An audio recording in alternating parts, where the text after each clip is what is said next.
Bom dia, boa tarde, boa noite. Sejam bem-vindos ao Direito para Todos. Hoje vamos fazer a leitura do Código Civil, do artigo 1º ao artigo 39. Lei 10.406 de 2002, Código Civil, artigo 1º. Toda pessoa é capaz de direitos e deveres na ordem civil. Artigo 2º. A personalidade civil da pessoa começa do nascimento com vida, mas a lei põe a salvo, desde a concepção, os direitos do nascituro. Artigo 3º. São absolutamente incapazes de exercer pessoalmente os atos da vida civil os menores de 16 anos. Artigo 4º. São incapazes, relativamente a certos atos ou a maneira de os exercer, 1. Os maiores de 16 e menores de 18 anos. 2. Os ébrios habituais e os viciados em tóxico. 3. Aqueles que, por causa transitória ou permanente, não puderem exprimir sua vontade. 4. Os pródigos. Parágrafo único.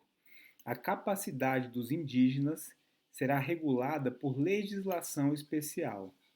Artigo 5º. A menoridade cessa aos 18 anos completos, quando a pessoa fica habilitada à prática de todos os atos da vida civil. Parágrafo único.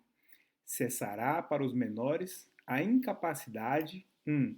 Pela concessão dos pais ou de um deles na falta do outro, mediante instrumento público, independentemente de homologação judicial ou por sentença do juiz, ouvido o tutor, se o menor tiver 16 anos completos. 2. Pelo casamento. 3. Pelo exercício de emprego público efetivo. 4. Pela colação de grau em curso de ensino superior. 5. Pelo estabelecimento civil ou comercial ou pela existência de relação de emprego, desde que, em função deles, o menor com 16 anos completos tenha economia própria. Artigo 6º. A existência da pessoa natural termina com a morte. Presume-se esta, quanto aos ausentes, nos casos em que a lei autoriza a abertura de sucessão definitiva. Artigo 7º. Pode ser declarada a morte presumida sem decretação de ausência, 1. Se for extremamente provável a morte de quem estava em perigo de vida. 2. Se alguém desaparecido em campanha ou feito prisioneiro não for encontrado em até 2 anos após o término da guerra. Parágrafo único. A declaração da morte presumida, nesses casos, somente poderá ser requerida depois de esgotadas as buscas e averiguações, devendo a sentença fixar a data provável do falecimento. Artigo 8º. Se 2 ou mais indivíduos falecerem na mesma ocasião, não se podendo averiguar se algum dos comorientes precedeu os outros, presumir-se-ão simultaneamente mortos. Artigo 9º. Serão registrados em registro público 1. Os nascimentos, os casamentos e óbitos. 2. A emancipação por outorga dos pais ou por sentença do juiz. 3. A interdição por incapacidade absoluta ou relativa. 4. A sentença declaratória de ausência e de morte presumida. Artigo 10. Far-se-á averbação em registro público 1. Das sentenças que decretarem a nulidade ou anulação do casamento, o divórcio, a separação judicial e o restabelecimento da sociedade conjugal. 2. Dos atos judiciais ou extrajudiciais que declararem ou reconhecerem a filiação. Capítulo 2. Dos direitos da personalidade. Artigo 11. Com exceção dos casos previstos em lei, os direitos da personalidade são intransmissíveis e irrenunciáveis, não podendo seu exercício sofrer limitação voluntária. Artigo 12. Pode-se exigir que, cesse a ameaça ou a lesão a direito da personalidade e reclamar perdas e danos sem prejuízo de outras sanções previstas em lei. Parágrafo único. Em se tratando de morto, terá legitimação para requerer a medida prevista nesse artigo o cônjuge sobrevivente ou qualquer parente em linha reta ou colateral até o quarto grau. Artigo 13. Salvo por exigência médica, é defeso, é proibido o ato de disposição do próprio corpo quando importar diminuição permanente da integridade física ou contrariar os bons costumes. Parágrafo único. O ato previsto nesse artigo será admitido para fins de transplante na forma estabelecida em lei especial. Artigo 14. É válida, com objetivo científico ou altruístico, a disposição gratuita do próprio corpo, no todo ou em parte, para depois da morte. Parágrafo único. O ato de disposição pode ser livremente revogado a qualquer tempo. Artigo 15. Ninguém pode ser constrangido a submeter-se, com risco de vida, a tratamento médico ou a intervenção cirúrgica. Artigo 15. Toda pessoa tem direito ao nome, nele compreendidos o prenome e o sobrenome. Artigo 17. O nome da pessoa não pode ser empregado por outrem em publicações ou representações que a exponham ao desprezo público, ainda que não haja intenção difamatória. Artigo 18. Sem autorização, não se pode usar o nome alheio em propaganda comercial. Artigo 19. O pseudônimo, adotado para as atividades lícitas, goza da proteção que se dá ao nome. Artigo 20. Salvo se autorizadas ou se necessárias à administração da justiça ou à manutenção da ordem pública, a divulgação de escritos, a transmissão da palavra ou a publicação, a exposição ou a utilização da imagem de uma pessoa poderão ser proibidas, a seu requerimento e sem prejuízo da indenização que couber, se lhe atingirem a honra, a boa fama ou a respeitabilidade, ou se destinarem a fins comerciais. Parágrafo único. Em se tratando de morto ou de ausente, são partes legítimas para requerer essa proteção o cônjuge, os ascendentes ou os descendentes. Artigo 21. A vida privada da pessoa natural é inviolável e o juiz, a requerimento do interessado, adotará as providências necessárias para impedir ou fazer cessar ato contrário a esta norma. Capítulo 3 da ausência, seção 1 da curadoria dos bens do ausente. Artigo 22. Desaparecendo uma pessoa do seu domicílio, sem dela haver notícia, se não houver deixado representante ou procurador a quem caiba administrar-lhe os bens, o juiz, a requerimento de qualquer interessado ou do Ministério Público, declarará a ausência e nomear-lhe-á curador. Artigo 23. Também se declarará a ausência e se nomeará curador quando o ausente deixar mandatário que não queira ou não possa exercer ou continuar o mandato, ou se os seus poderes forem insuficientes. Artigo 24. O juiz, que nomear o curador, fixar-lhe-á os poderes e obrigações, conforme as circunstâncias, observando no que for aplicável o disposto a respeito dos tutores e curadores. Artigo 25. O cônjuge do ausente, sempre que não esteja separado judicialmente ou de fato por mais de 2 anos antes da declaração de ausência, será o seu legítimo curador. Parágrafo 1º. Em falta do cônjuge, a curadoria dos bens do ausente incumbe aos pais ou os descendentes, nesta ordem, não havendo impedimento que os iniba de exercer o cargo. Parágrafo 2º.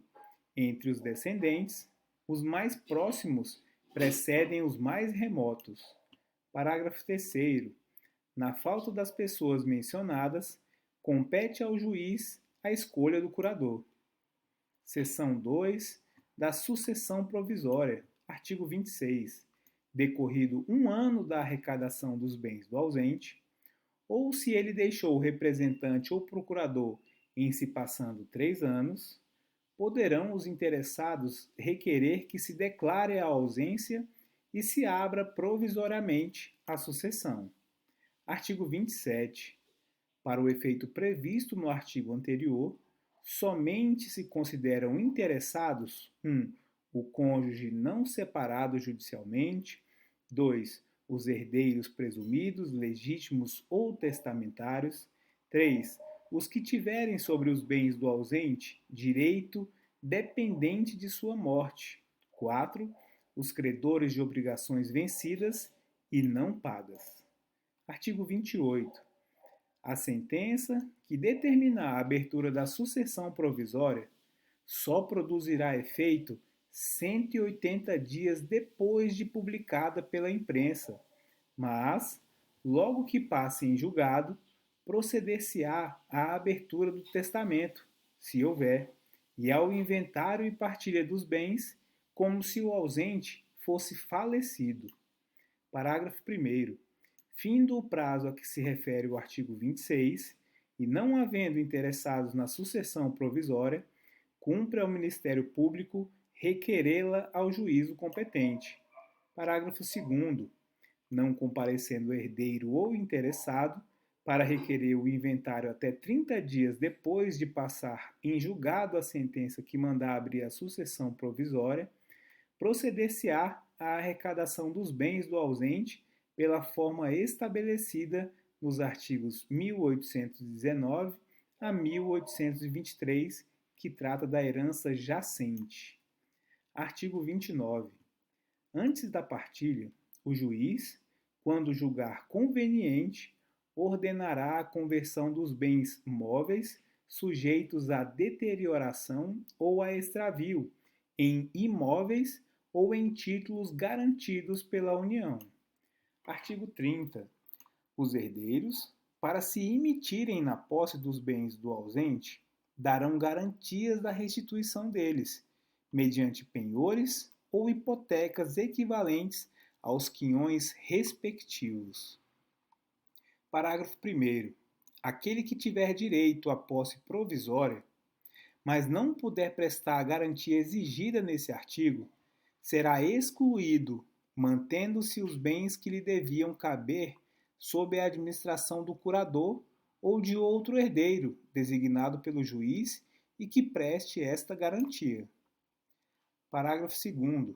Os ascendentes, os descendentes e o cônjuge, uma vez provada a sua qualidade de herdeiros, poderão, independentemente de garantia, entrar na posse dos bens do ausente. Artigo 31. Os imóveis do ausente só se poderão alienar, não sendo por desapropriação ou hipotecar quando o ordene o juiz, para lhes evitar a ruína. Artigo 32.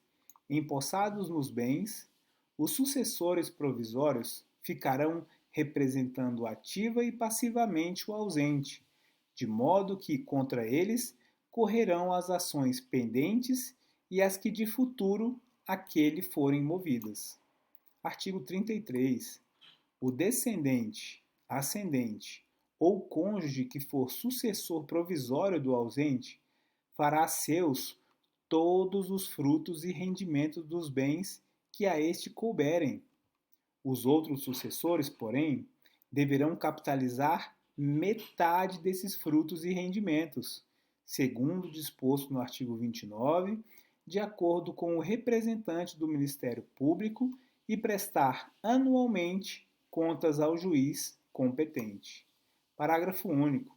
Se o ausente aparecer e ficar provado que a ausência foi voluntária e injustificada, Perderá ele, em favor do sucessor, sua parte nos frutos e rendimentos. Artigo 34. O excluído, segundo o artigo 30 da posse provisória, poderá, justificando falta de meios, requerer-lhe seja entregue metade dos rendimentos do quinhão que lhe tocaria. Artigo 35. Se durante a posse provisória se provar a época exata do falecimento do ausente, considerar-se-á nesta data aberta a sucessão em favor dos herdeiros, que o eram àquele tempo.